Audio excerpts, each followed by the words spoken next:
Hola, Hola, Santi. el piloto verde. Estamos arriba ya, José. Sí, ya estamos. Estamos aquí. Esta es la sección íntima con José. Intimando con José.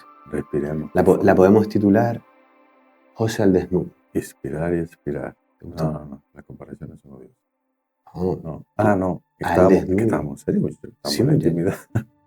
A la intimidad. La risa es parte de una conexión elevada.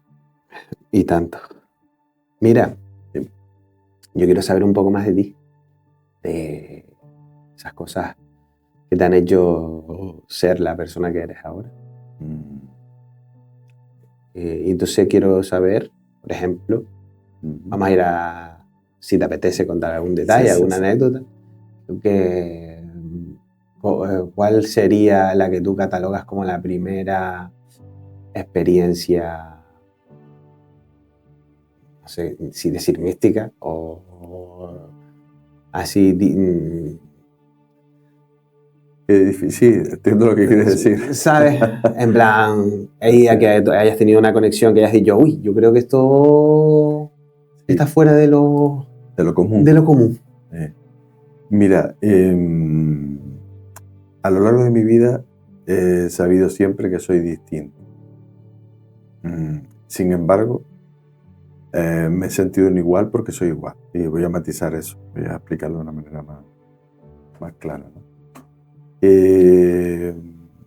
¿Por qué distinto? Porque, bueno, era una persona, digamos, más profunda, una persona que cuestionaba lo que a los demás ni le importaba o simplemente no se había preguntado. Entonces, bueno, eso es algo que me ha acompañado siempre. Y durante muchísimo tiempo de mi vida yo he intentado no darle el valor que a lo mejor para los demás tiene. No porque yo lo infravalore porque los desvalore, sino porque para mí ha sido parte natural de lo que yo soy. Si yo te digo, Iriche, mides 1,78, tú verías que medir 1,78 es algo distinto, diferente, o esa es tu estatura. Mi estatura. A mí me pasa con lo que los demás perciben como, digamos, místico, distinto. No sé, todas las palabras que se le puedan poner.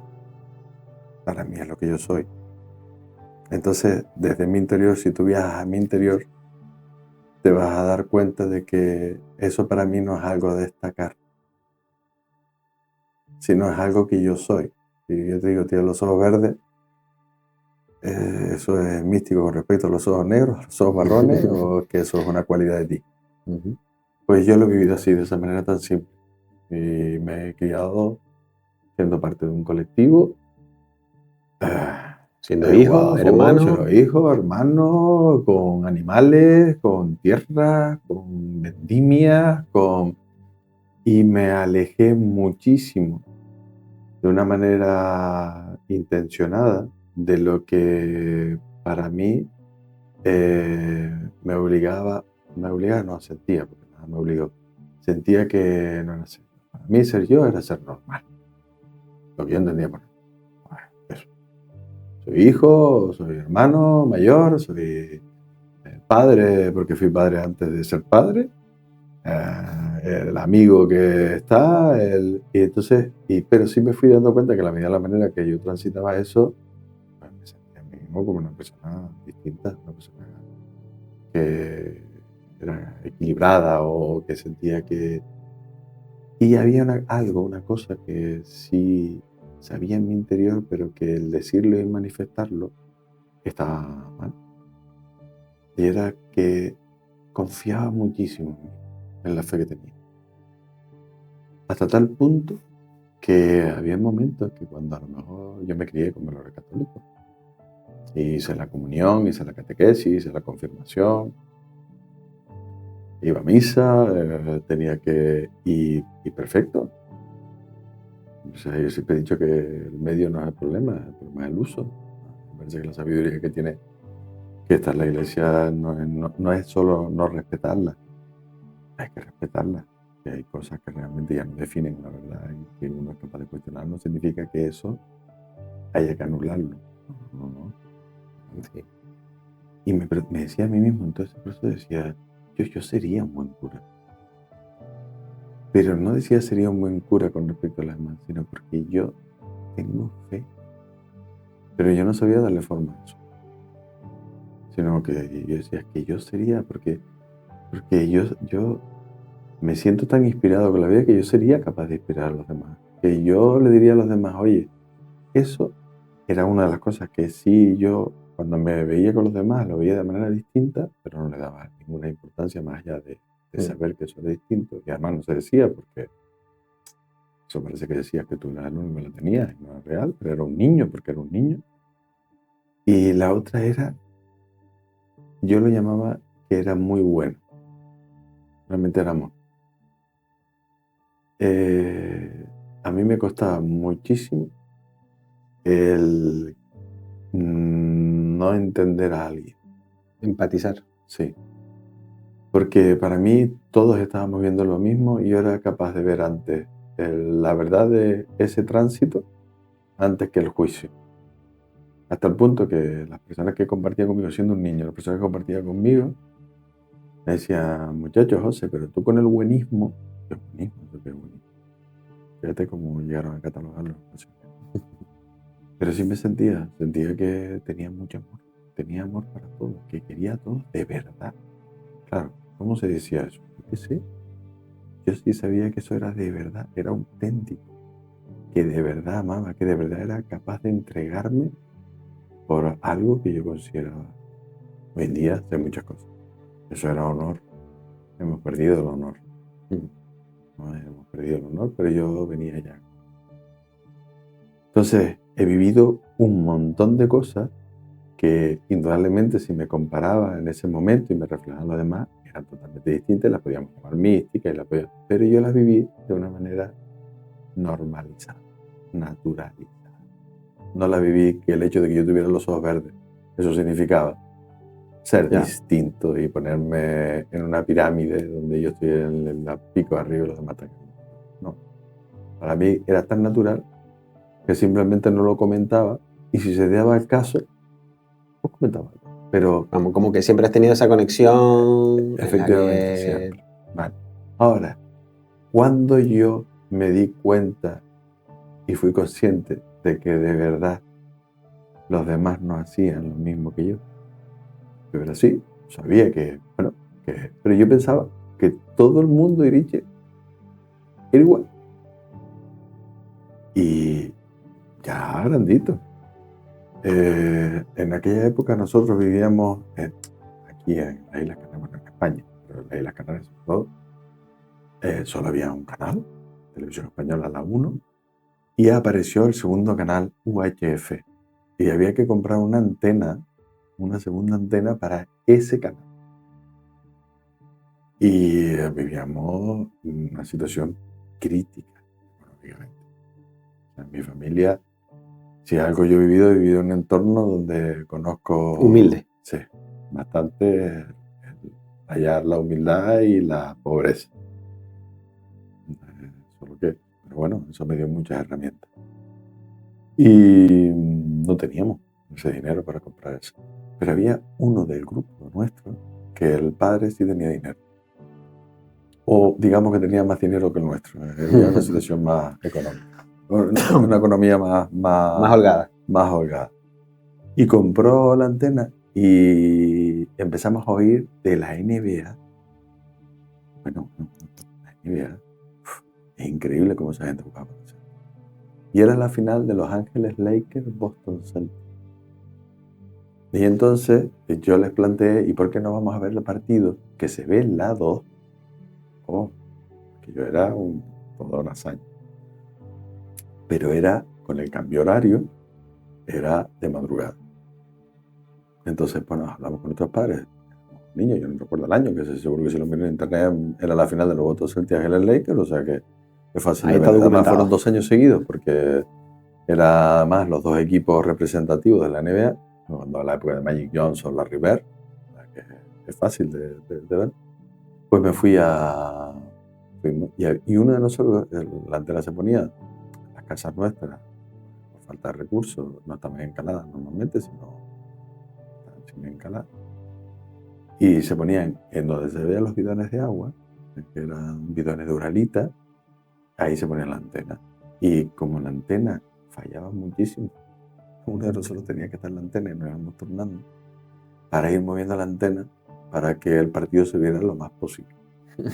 Y entonces de abajo se ponía, ¡Gira, que pare! ¡Oye, párate!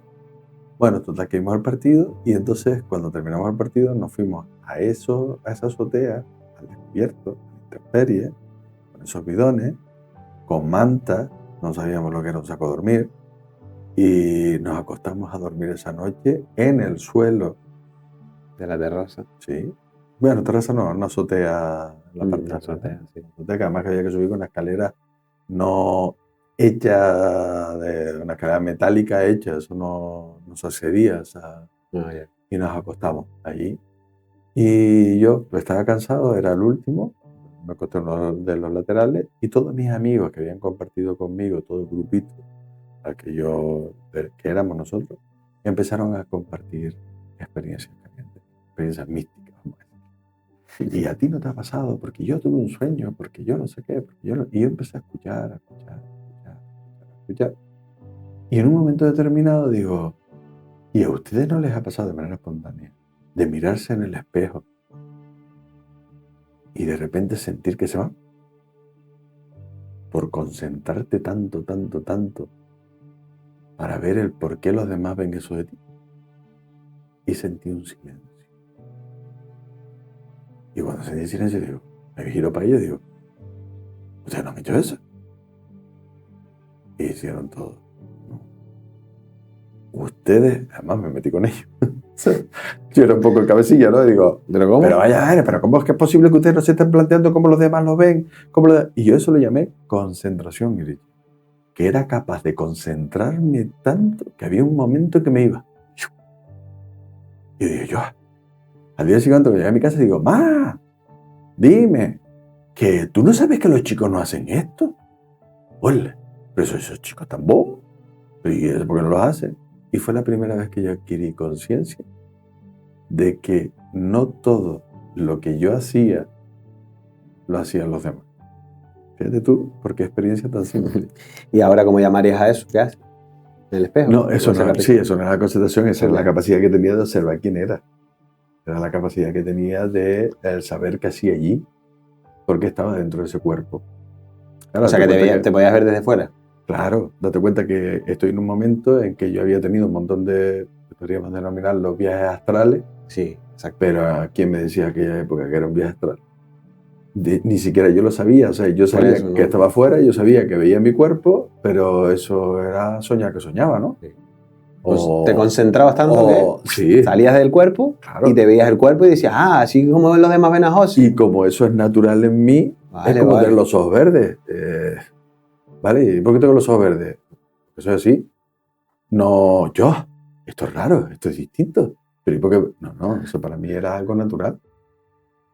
Entonces cuando vamos a mirarnos a nosotros mismos, digo, claro, pero es que eso para mí, si tú dices en mi interior, es natural. Es como quien es cantante y tiene una octava más arriba de lo normal y dices tú, pero ¿y cómo llegas a ese tono? Es que para él es natural. Claro. Entonces para mí eso era natural. Y yo lo veía. Y después tuve muy buena enseñanza, tuve muy buenos pilares, las personas a las que yo he dicho que siempre puedo hacer lo que hago porque esas personas han tenido grandes guías donde mirar. Personas con un encuentro a sí mismo de honestidad, sensatez, de valor mayúsculo. Entonces yo siempre he dicho que antes de hacer lo que yo hago me pusieron esa alfombra, ¿no? Lo que pasa es que decir esto parece que estás diciendo que tú no has sufrido, que tú no has transitado camino, y es todo lo contrario, pero es verdad que he tenido esas guías. Y esto que soy es también por esas guías. Qué bonito. Y además,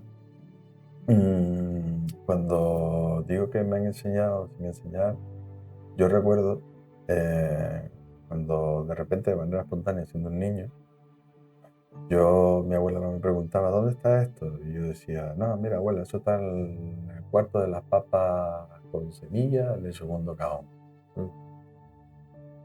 Y mi abuela después me preguntó, ¿y quién te dijo eso? Y yo a la mejor le decía, mi abuela. Ay Dios, ay Dios, ay Dios,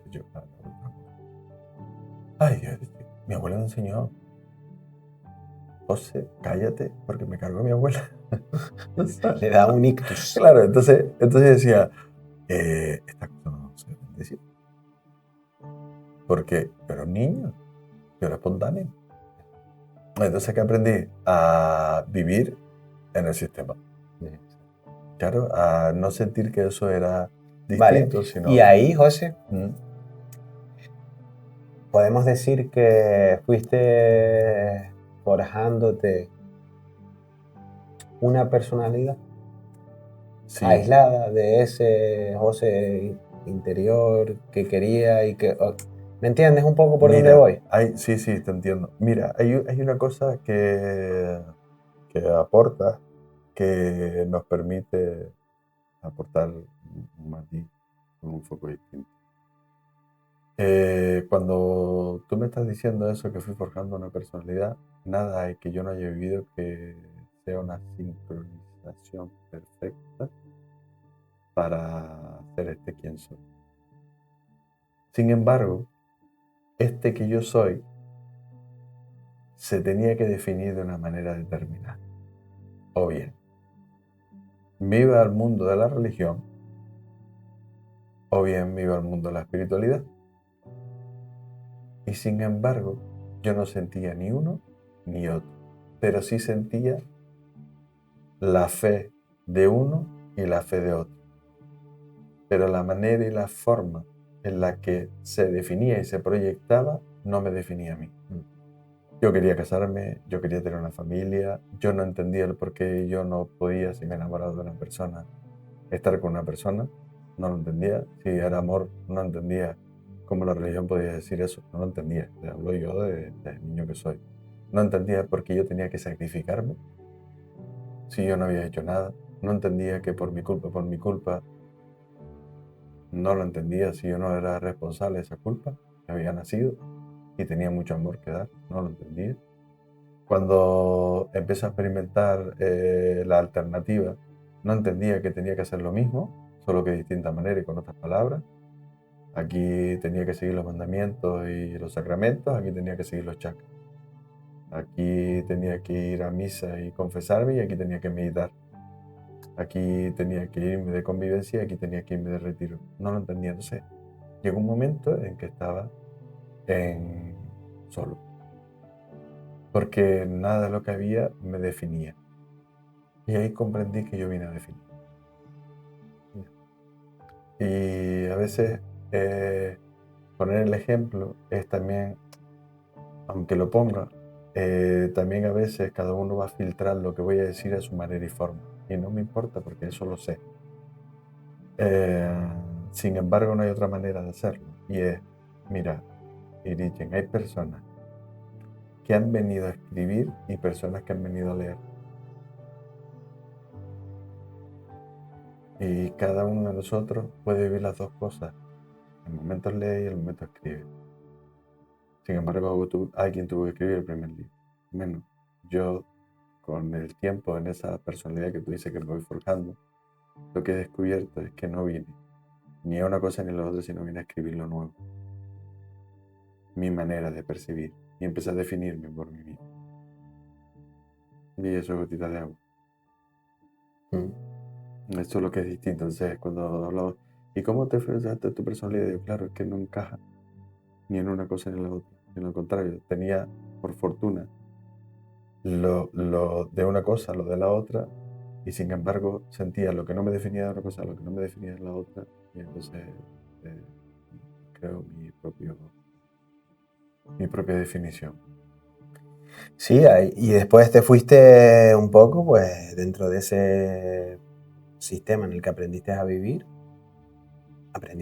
y te desenvolviste como pez en el agua. Vamos a decir que si vivimos en un sistema económico, aprendiste a jugar con las reglas y las normas. Por supuesto. Y llegaste incluso a tener una empresa, Sí, yo ganar he dicho, dinero. a veces me pregunta José, ¿y qué tengo que hacer? Cuando me preguntan el hacer, ¿no? ¿Qué tengo que hacer? Digo, hacer lo que yo hice y no. Bueno, ya estás tú con tu... Digo, no, pero es que verdad, te lo voy a explicar. Yo hice lo que yo sentí. Tú tienes que hacer lo que tú sientes. Lo que tú sientes y lo que yo siento no tiene por qué ser igual. Sin embargo, es lo mismo. Entonces, la respuesta es sí y no. Me dice, bueno, claro, ahora lo entiendo. Entonces, es verdad. Mira, había creado una estructura. 32 empleados. 4 restaurantes. Una buena casa. Otro piso por arriba. Un buen coche. Otro buen coche. Yo soy el Ken, la Barbie, hijo. No lo digo de manera porque todo lo que he hecho en mi vida lo he hecho desde quien que soy. Y además lo he hecho con la intención de ser. Sin embargo, había hecho todo lo que se me presuponía que debía hacer. Y como culpé al dinero durante muchos años de mi vida, porque ya te dije antes que vivía en una familia muy humilde, con muchas carencias, incluso cayendo en la pobreza y la necesidad, por mi forma de ser y por mi carácter de liderazgo, me afané lo más posible en sacar a mi familia adelante, y lo que hacía posible que la sacara adelante era el dinero. Y entonces lo que quería, pero una vez que empecé a conseguir cosas, no solo dinero, es verdad que nunca me traicioné en ese video porque sabía que ese José está en mi interior, sentí que envejecía lentamente. Y me dije, y ya está. ¿Esto es la vida? Sí, y esto es lo que voy a hacer ahora. Acumular. Y ahí me acuerdo que me eché a llorar. Probablemente eso va acompañado de un montón de procesos místicos, por decirlo de alguna manera, Sí. ¿no? Vale. Y me eché a llorar y dije, sé que vine a hacer algo, sin que embargo no sé. Y ese día además habíamos tenido un triunfo donde habíamos firmado con un partner americano para traer una exclusiva canaria, una empresa en la que estábamos, era un buen... No sé, sin embargo yo me sentía vacío. Y al salir, una de las personas se quedó afuera, bueno, hacía lo que hacía mi secretario. Y me quedé mirando al coche, sé que había luna llena, porque en el reflejo del parabrisas había luna llena, y algo que no era habitual en mí, la miré y le digo, mira, vamos a ir, mira todo lo que hemos conseguido. Y yo, sí, ya está, aquí acabé. Y fue cuando le dije a ella, sé que viene algo, pero no sé a qué. Y me eché a llorar. No, eso no era normal. Echarme a llorar así, porque... Y cuando me di cuenta le dije, ay, perdón, lo siento. Y dice, no, ella se lloró conmigo. Digo, no, perdón, no, yo, lo siento, me saqué la vez, en la coche me fui. Y ahí empezó otra fase, una fase más intensa, una fase en la que tuve que rendirme. Y De encuentro y desencuentro. Y intensa. Donde afronté el gran miedo de volverme loco. Sí, entonces el sufrimiento lo ha transitado, ¿no? Sí. Y no es posible encontrarte sin el dolor, porque lo que hace posible que la experiencia vida sea vida es porque el dolor existe. Es increíble esta manifestación que hago, pero es real. Si tú fueras eterno, el dolor no tiene sentido en esta experiencia limitada de la humanidad. Da igual. Tú eres eterno, no vas a morir, aunque te duela. Claro, porque el concepto tuyo cambia. Entonces el dolor es parte de la experiencia. No es lo que a mí me gustaría o no me gustaría, sino es lo que existe. Ahí es cuando yo ya desconceptualizo. Nosotros vivimos con la cultura del concepto. No hablamos de lo que es, sino cómo lo conceptualizamos. Y además, si repetimos esa conceptualización, llega un momento que no lo creemos. Si yo digo que es la pintura, todo el mundo me va a decir, yo digo, es un cuadro mismo. Todo el mundo me va a decir, eso es arte, eso es una expresión. No sé si alguien me dirá, eso es un producto químico. Me dicen el uso de eso, cómo se conceptualiza eso, cómo se plasma, pero no lo que es. Y ahí parte la reprogramación constante. O sea, perdón, la reprogramación. ¿Sabes? ¿Por qué? Porque ya yo adquiero la conciencia que las cosas son y después yo las percibo de una manera determinada. Pero hasta que yo no sé qué es eso en este mundo relativo, yo no voy a tener la capacidad de reprogramar quién soy. Transformarlo. Sí, transformarlo. Si lo necesito, si Lo no lo necesito. necesito. O sea, elegir Bueno. quién yo soy. Entonces, ¿Y cuando en cuanto al dolor? Y el dolor, como es parte, ¿qué es lo que ocurre? Que nosotros hemos entendido que el dolor y el sufrimiento es lo mismo y no es real. El dolor es parte de la experiencia. El sufrimiento es cómo yo percibo eso. Es lo mismo. Si yo veo que el cuadro es arte, siempre voy a ser pintor, pero siempre voy a depender de un químico que me haga la pintura y la textura. Que te la fabrique para que tú puedas pintar. Sin embargo, si yo soy consciente de que la pintura es un producto químico, me convertiré en un químico, haré mis propios colores con mis propias texturas y después seré pintor. Y expresaré en la pintura lo que yo soy. Estoy haciéndolo todo. Estoy siendo el químico y el pintor. Pues esto es igual. El dolor, ¿dónde lo vas a percibir? Si es parte de la experiencia, ¿qué es el dolor? Vida. Vida. Que siempre queremos quitarlo, ¿no? Que no, que esto me duele y no quiero sentirlo. Nadie. Yo no conozco a nadie que le guste el dolor. Cuando digo le gusta el dolor, no me refiero a una práctica determinada. Ya. Me refiero al dolor. Sí. Cuando hablo de una práctica determinada, una práctica determinada. Emocionalmente. Sí, efectivamente. Ahí, ninguno de nosotros quiere. Sin embargo, es parte de lo que es. Cuando ya tú empiezas a integrar que es parte de lo que es, que para eso habría que dar herramientas y demás, vas a empezar a percibir que el sufrimiento es una proyección de cómo yo percibo. Es decir, yo percibía que la pintura era expresar, era arte, solo arte. El dolor es sufrimiento.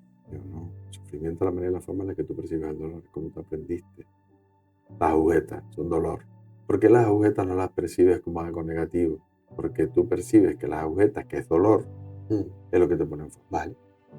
Cuéntame algo, si te apetece. Que hayas sentido dolor y cómo lo conseguiste transformar. Hay muchas cosas. O no, de otra forma, no sé. En las que he sentido dolor, desde divorcio, ruptura, injusticia. Sin embargo, no es que me cueste hablar de eso, porque no me cuesta.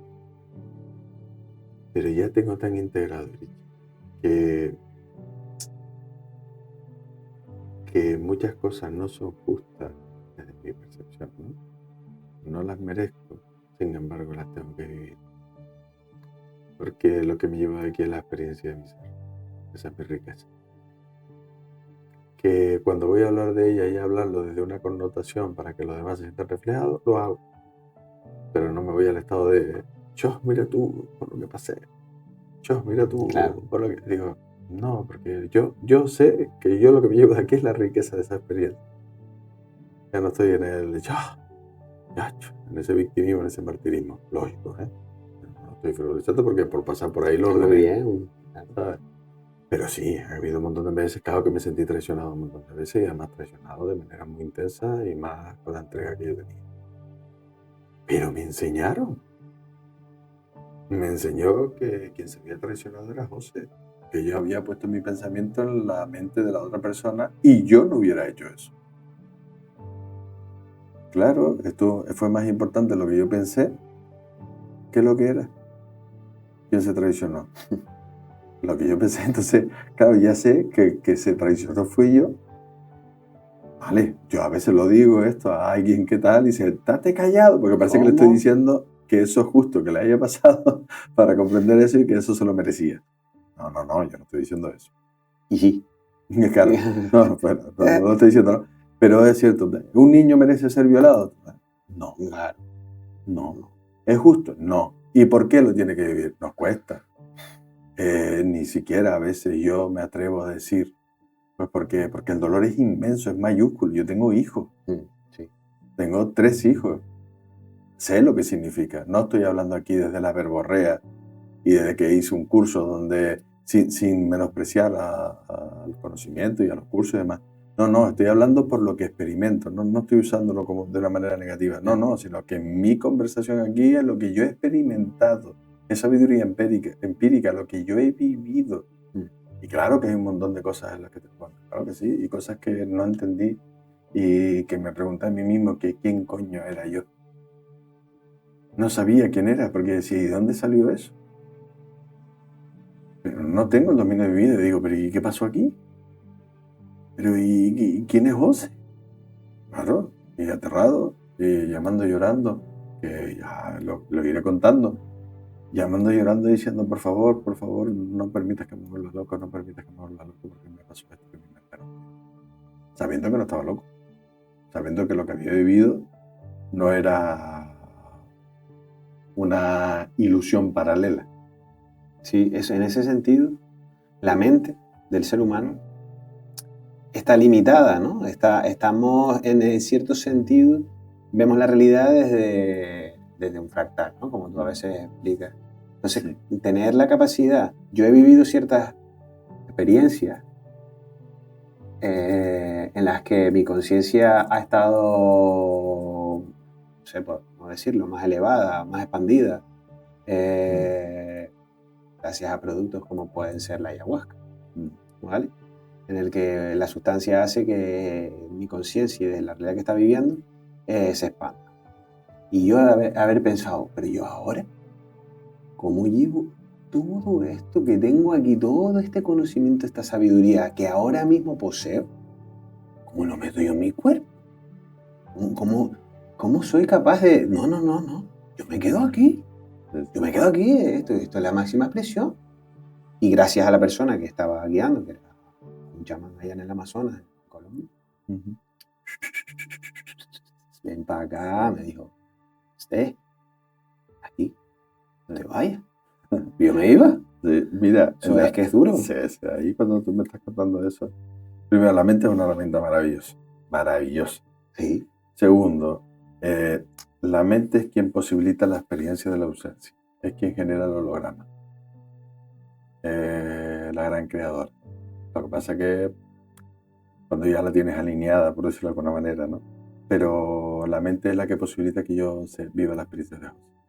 Entonces realmente no es quien me limita, yo lo percibo así, pero una vez que ya yo integro que eso soy yo y que es la herramienta, es el proyector que usa para proyectar mi holograma, la ausencia de mí para ser yo, que me doy cuenta que el límite que yo tenía es porque yo aún no había entendido que tenía que rendirme ante ella.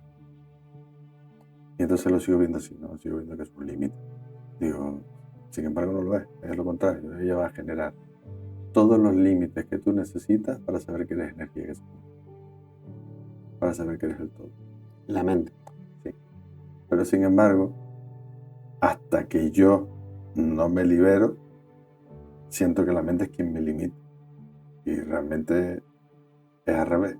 Es la que genera el límite que te va a permitir experimentar la libertad. La libertad es amor. ¿Sabes? No, ella es la que me limita. Digo, no. Ella es la que crea el límite para que tú vivas la experiencia de ser herido. Entonces fíjate cómo cambia, ¿no? Entonces, simplemente he cambiado el foco. Sí. ¿Sabes? Pero es interesante porque cuando ya lo ves así dices, claro. Y en eso de la ayahuasca, mira, pusiste ahora un ejemplo que a mí me es más fácil a lo mejor definirme, costándome muchísimo definirme. Pero simplemente porque como soy proceso y soy el todo, ¿qué defino del todo que soy lo que soy? También soy lo que no soy. Y eso es un juego de palabras que el que no está viendo dice, bueno, esto no es chifla, ¿vale? Entonces, imagínate que es como si yo necesito una herramienta que se llama ayahuasca para expandir esa conciencia. Y después traerla aquí, esa experiencia preciosa que tú estás contando. Yo soy la ayahuasca. No sé si con ese foco me puedo explicar. Yo soy la ayahuasca. Al yo ser la ayahuasca no necesito la ayahuasca. Al yo ser un temazcal, no necesito el temazcal. Al yo ser eso, yo soy eso mismo. Entonces yo soy el todo. ¿Quién es José? Digo, yo soy todo. Todo lo que yo soy. Y de hecho eso es era de Acuario. Cuando las personas van a verme, van a ver a José. No van a ver lo que hago. Van a ver lo que soy. Ella cuando entras por la puerta para adentro, yo siento la llamada, cuando entras por la puerta para adentro, si en un momento determinado yo lo hago consciente y dices, ay, es verdad, es que yo vine a verte a ti, y yo hasta ahora eso nunca lo había hecho, y dice, ¿y qué hace? Y cuando le vas a explicar, la cuesta dice, ¿y qué hace así? No, no sé, bueno, yo solo sé lo que yo sentí, pero tú vete a verlo, no sé si me explico, ¿sabes? Sí, claro, de todas maneras, es decirte, a mí me gusta esta sección porque Al me desnudo. permite ir también de alguna manera manifestando quién yo soy, Ujú. Que te que queremos, es bro. perder el miedo Claro. a no a la opinión de los demás, sino Bien. a mí me gusta estar, iba a decir en un segundo plano, no, a mí me gusta estar en el plano que me corresponde,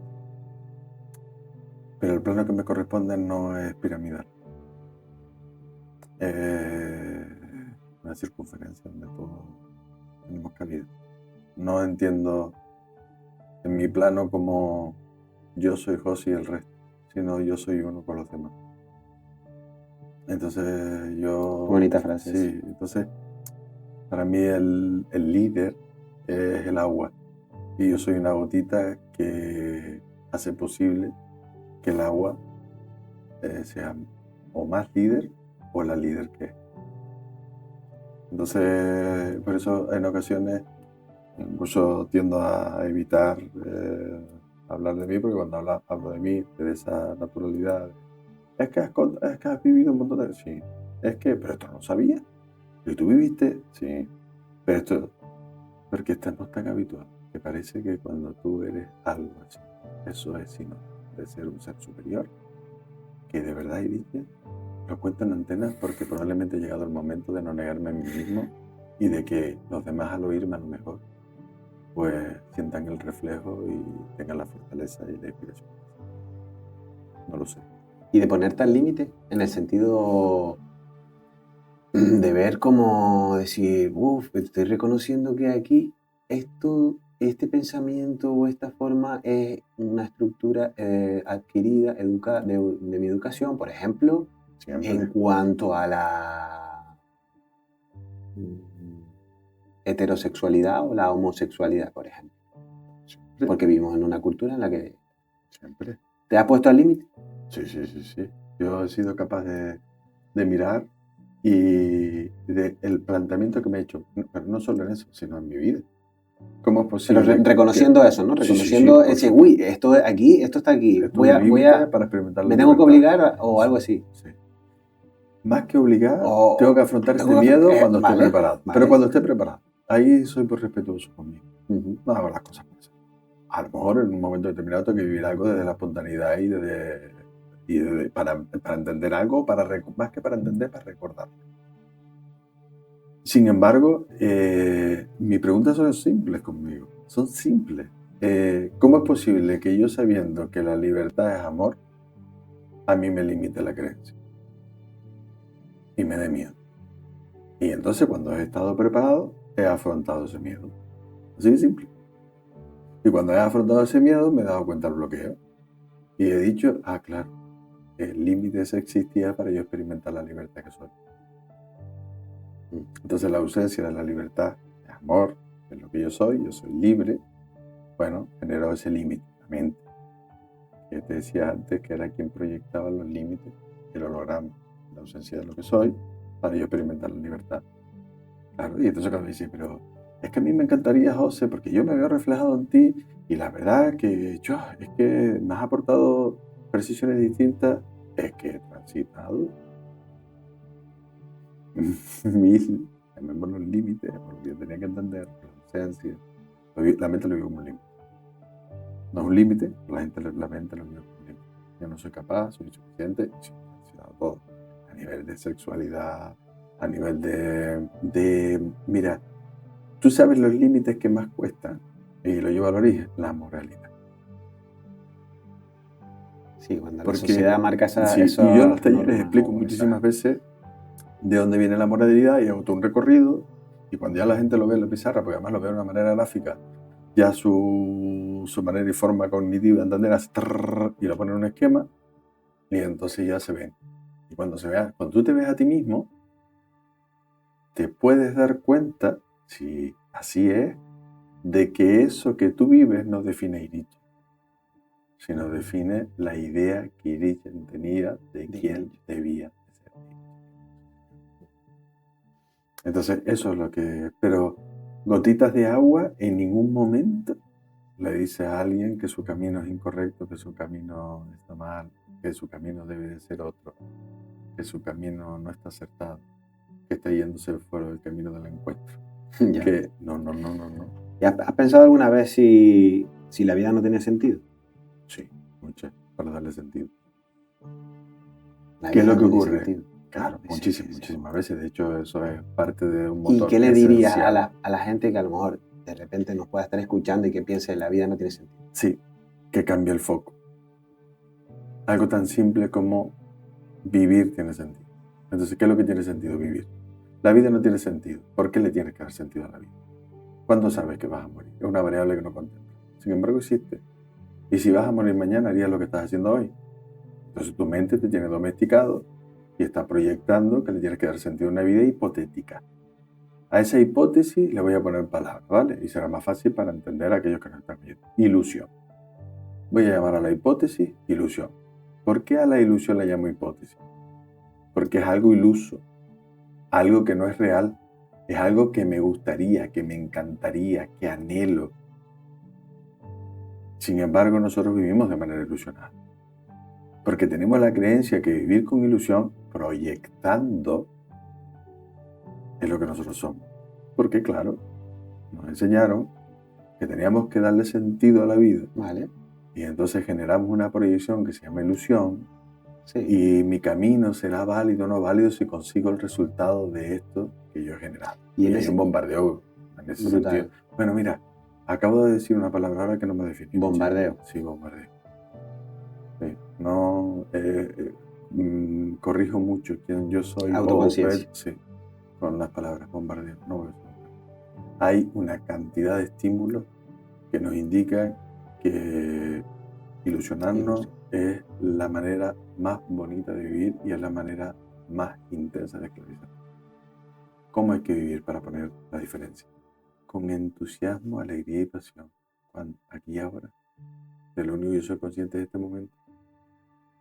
Alegría, pasión y entusiasmo. Si yo vivo así constantemente, no es lo mismo que vivir ilusionado.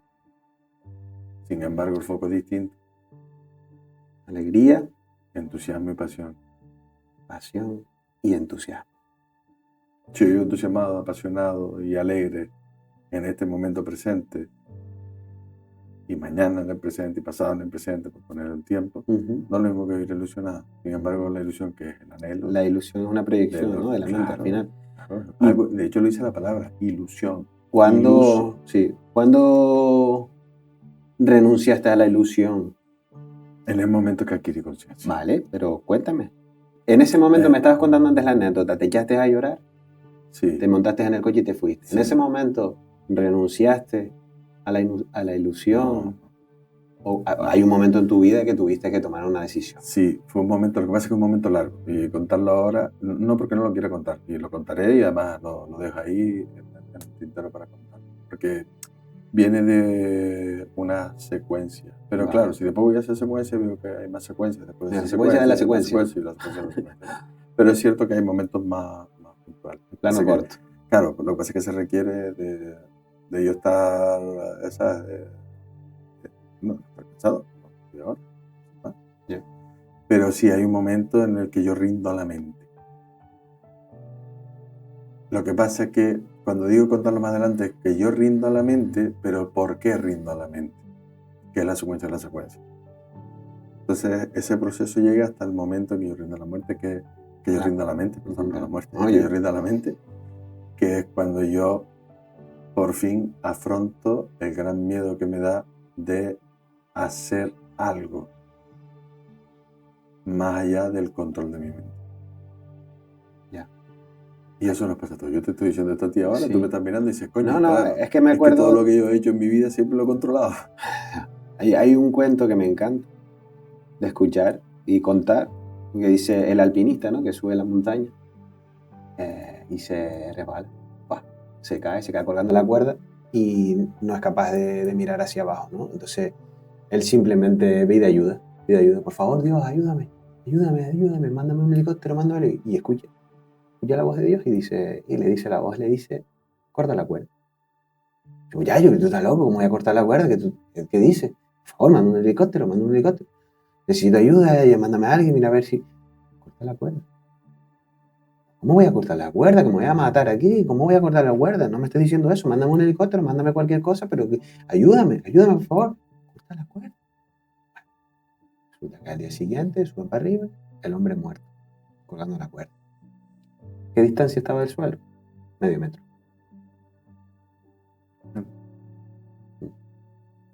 No afrontó el miedo. Y ahí quedó.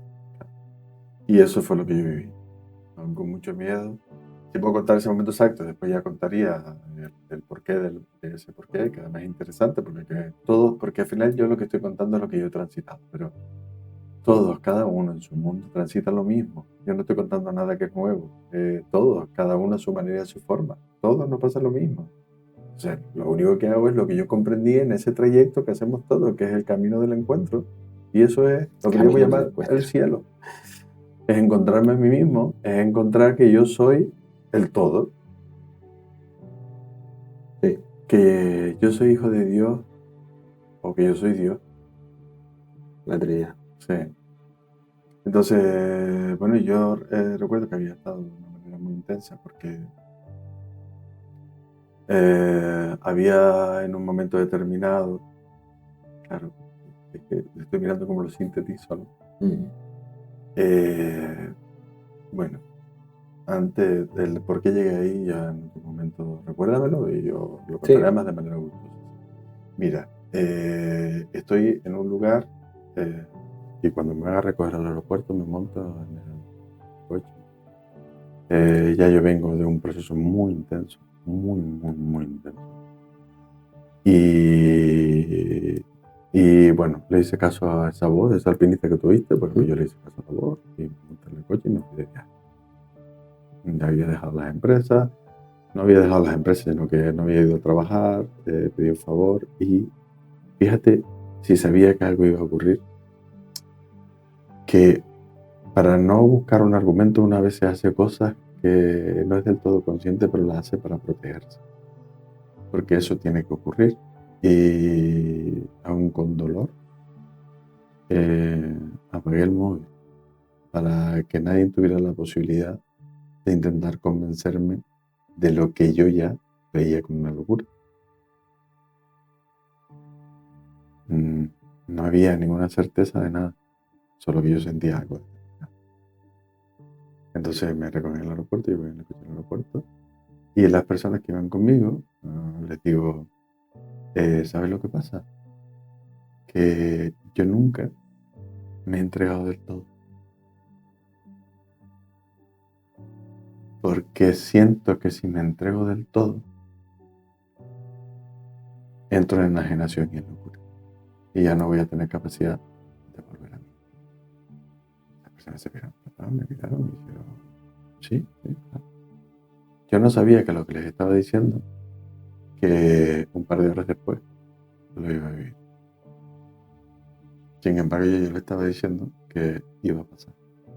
Entonces yo llegué allí, estoy en un espacio de la naturaleza y de repente digo, voy a hacerlo, voy a entregarme, así sin más. Y entonces lo primero que me vino fue, como no sé si voy a volver a ser José, aun sabiendo que José va a seguir en la vida, voy a llamar a quien me dio la vida. Y cogí y llamé a mi madre. Después el teléfono, más. Y mi madre nada más oía el más, ya sabía. Son sabios. Entonces dice, pero mi amor, ¿qué te pasa? ¿Qué has estado raro? Dime qué te pasa. Por favor, dime qué te pasa. Y dije, nada más. Solo quiero que sepas que...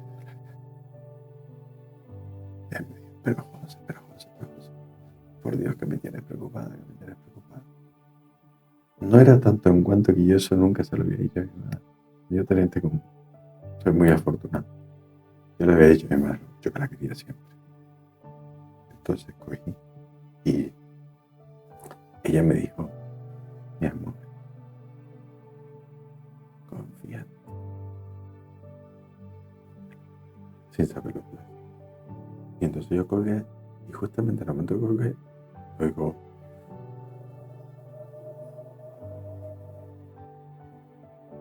y miro, y me veo un montón de neblina, y de repente me veo que voy caminando, y entonces estoy sé que debajo de mí yo no lo veo, hay un acantilado. Y ahí vuelvo a oír la voz, y esa voz me había hablado a veces, pues te digo que es la secuencia. Me dice, tienes que cruzar al otro. Y yo dije, no puedo, no sé, tienes que tener fe. Digo, fíjate. Y entonces, yo digo que es la única diferencia que yo haya podido tener, y eso es chiquitito que te decía antes, que se tiene que estar distinto por la fe. Es que en ese momento, aterrado y gris, diciendo, voy a morir, porque voy a caer en la acantilado. Tendría que tener mucha suerte en una neblina, si no voy a pisar. Me acuerdo que cerré los ojos, puse mis manos en el corazón, pero no de una manera automática, sino fue instintiva. Y se los dije, pues es lo que es. Y di un paso. Y cuando di el paso, de repente se disipó la niebla y había un puente de madera. Y ahí lo entendí y me dio, has mostrado la fe. Y era en mí.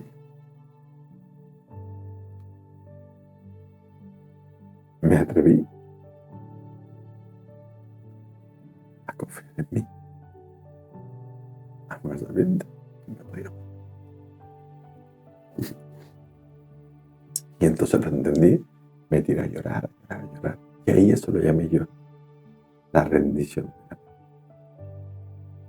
A partir de ahí entré en un proceso intenso donde tenía que ordenar que todo aquello que para mí era una locura antes, que quién coño era yo, que no sabía cómo lo iba a hacer, no tenía ni idea. Y es lo que estoy haciendo ahora, es darle forma simplemente a quien yo soy, a través de cómo siento mi vida, cómo siento las cosas, cómo siento la vida, cómo siento, y todo ha ido llegando así de esa manera. De hecho, Me emocionaste. Sí. Tú estás aquí por eso mismo también, ¿sabes? Porque eres esa gotita también. Y eso es lo que estamos haciendo, es darle forma, tener el sentido hacia dónde vamos a ir, pero sí el orden de lo que somos.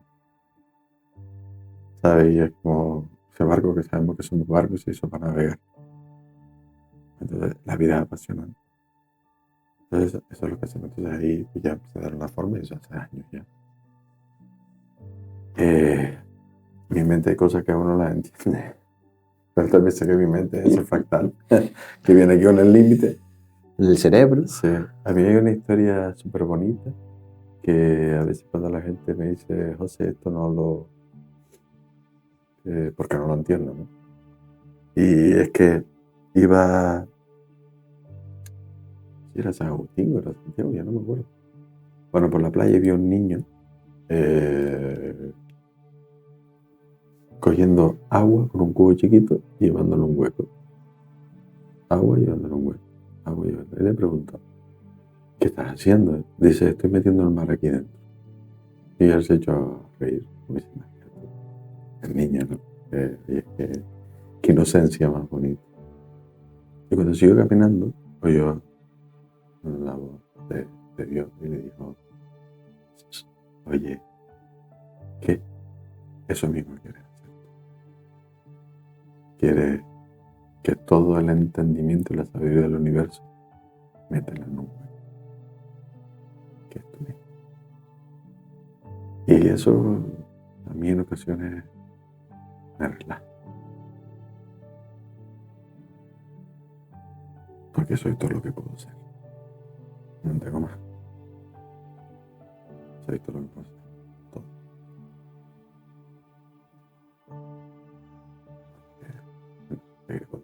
Pues sí. Y aquí, y hasta aquí. Ya está bien, me parece poco. No, no. Y hasta aquí en José al desnudo. Ahora sí. Ya. Quitaste la capita. Sí. Muy bien, qué rico, ¿no? Bueno, pues yo creo que vamos a... La vulnerabilidad es bonita y pero cuando la transitas te libera. Y ves que la vulnerabilidad es una proyección. ¿Y por qué nos emocionamos? ¿Por qué nos emocionamos? Es porque es la verdad, Porque ¿sabes? Porque estás hablando de la verdad. Yo creo. sí, A mí me emociona escucharte porque siento empatía y siento la verdad en tus palabras. Entonces me toca el corazón. sí. Lo hago mía la historia. Mira, hay muchas veces que la gente destaca o valora de mí esa capacidad en ocasiones que tengo de transmitir, incluso nombran a mi voz como algo que les llega. Y yo no lo sabía, de verdad, no lo sabía, Erich. Me he ido enterando y he tenido que decir a los demás que por favor me digan de manera objetiva si eso es así. Que no me lo digan como un cumplido, porque es que si no, yo no voy a saber dónde está la verdad y me desespero. Pero con el tiempo me he ido dando cuenta que era algo bueno, que yo no lo sabía. Sí sabía que llegaba la gente, sí sabía que lo... Y tiene que ver con eso. Es verdad. Cuando hablas desde el corazón, el corazón. Pero cuando no hablas desde el corazón, sino desde la idea, no llega. Entonces la respuesta no la tengo yo, la respuesta la tiene el que escucha. El que escucha. Pero cuando alguien habla del corazón, el corazón llega. Y me costó. Nadie se ha cuestionado. Nadie ha cuestionado a José más de lo que José se ha cuestionado. Así mismo. Entonces ese miedo ya lo perdí. Ya no tengo ese miedo. Ya ordené ese miedo. Ya lo ordené. Pues sí. Entonces, quiero terminar, me gustaría que terminásemos esta sección dirigiéndole una palabra al oyente directamente. Uh-huh. Sí. Yo sé que es difícil a veces y que en este sacrificio que hemos sentido, que la vida no es fuerza, sacrificio que hemos sentido, sacrificarnos para vivir, ha sido muy difícil. Y que en ese interior nuestro, en muchas ocasiones ha existido la pregunta ¿para qué vine? Yo no digo que haya que hacerlo, y sí. Llegó el momento de hacer lo que uno solo puede hacer, y es vivir su vida. Dejemos ya de sobrevivir y empecemos a vivir. Gotita de agua.